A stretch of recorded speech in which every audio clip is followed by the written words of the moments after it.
L'amitié est-elle la forme idéale du rapport à autrui? Thèse, l'amour est intéressé, et l'indifférence ne prête pas à la bienveillance. L'amitié est le lien idéal à autrui. Antithèse, il faut être bienveillant et respectueux envers autrui par principe, non par inclination. Thèse, l'amitié est la forme idéale du rapport à autrui. En effet, l'amitié est le lien le plus précieux qui puisse nous unir à autrui. C'est un sentiment libre, désintéressé, fondé sur la reconnaissance et l'estime réciproque. On est vraiment bienveillant qu'envers ses amis. Premier argument, l'amitié est fondée sur l'estime. Cicéron, dans De l'amitié, exalte la valeur du lien amical. Pour de nombreux sages de l'Antiquité, l'amitié est le plus haut lien auquel l'homme sage puisse aspirer. Le fondement de l'amitié, c'est l'estime, la reconnaissance de la vertu de l'ami. C'est donc un rapport désintéressé, fondé sur le respect, la recherche du bien commun et l'émulation. Deuxième argument. L'amitié est désintéressée. L'amitié est le lien le plus précieux que l'on puisse avoir avec une autre personne. L'amour, quand on le trouve, est souvent trop passionnel pour être stable. Les rapports familiaux ne sont pas choisis. Seule l'amitié est un sentiment libre et désintéressé. Les rapports que nous avons avec nos amis reposent sur la raison, la sincérité et la bienveillance, sur la communauté de goût et d'esprit. Troisième argument. Sans amitié, nous serions seuls. Comme on n'a pas de raison de se montrer altruiste envers les personnes qui nous sont indifférents, sans la perspective de l'amitié, les rapports avec les autres seraient infernaux. Il n'y aurait pas de raison de s'ouvrir à eux. Chacun serait seul. Personne ne trouverait son semblable. L'amitié est la preuve que les rapports entre les hommes ne sont pas toujours régis par l'égoïsme et l'intérêt. En bref, l'amitié est le seul lien à autrui qui soit fondé, non sur l'égoïsme, mais sur l'estime, l'altruisme, la réciprocité.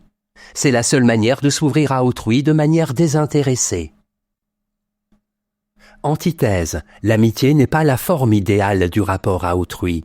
En effet, les rapports avec autrui ne doivent pas dépendre de nos inclinations et de nos goûts. Ils sont inconstants et peuvent être dictés par l'intérêt. Dans nos rapports avec les autres, nous devons être bienveillants par principe. Premier argument, il faut être bienveillant par principe. Pour Kant, les rapports avec autrui doivent être dictés par le devoir et non par l'inclination. Si je ne respecte les hommes que par amitié, je mépriserai tous ceux qui ne sont pas mes amis. La bienveillance envers les autres doit être une attitude de principe, une loi morale ne dépendant pas des sentiments que nous avons pour eux.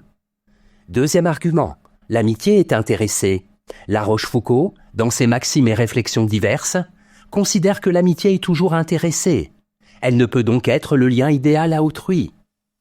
Ce que les hommes ont nommé amitié n'est qu'une société, qu'un ménagement réciproque d'intérêts et qu'un échange de bons offices. Ce n'est enfin qu'un commerce où l'amour-propre se propose toujours quelque chose à gagner.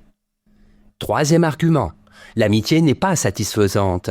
Schopenhauer partage ce pessimisme envers l'amitié. Dans ses aphorismes sur la sagesse dans la vie, il écrit « En règle générale, on ne peut être à l'unisson parfait qu'avec soi-même. On ne peut pas l'être avec son ami, on ne peut pas l'être avec la femme aimée. Car les différences de l'individualité produisent toujours une dissonance, quelque faible qu'elle soit. En bref, l'amitié peut être intéressée ou trompeuse. C'est un sentiment trop sujet à caution pour servir de principe moral dans les rapports avec autrui. Synthèse. Beaucoup de philosophes et de moralistes, notamment dans l'Antiquité, ont considéré l'amitié comme l'un des plus grands biens. L'amour, considéré comme une passion aliénante, était regardé avec suspicion. Quant à l'altruisme, les philosophes étaient trop souvent victimes de l'incompréhension et de l'injustice populaire pour pouvoir le ressentir. L'amitié était donc pour eux un bien d'autant plus précieux qu'il était rare. C'était un plaisir élitiste, réservé à l'homme sage. Notre conception de l'amitié a-t-elle tellement changé? Pas vraiment. Nous avons peu de vrais amis. Et les égoïstes, qui sont légion, n'en ont aucun. Il faut donc peut-être distinguer l'amitié, qui est un rapport privilégié, exceptionnel, contingent, de l'altruisme, qui est l'attitude de principe que l'homme de bien doit adopter vis-à-vis de ses semblables. L'on ne peut prétendre être ami avec tout le monde. Cela enlèverait tout son prix à l'amitié. L'amitié ne saurait donc nous servir de modèle dans nos rapports avec autrui. Notes et commentaires. Contingent. Caractère de ce qui peut ne pas exister.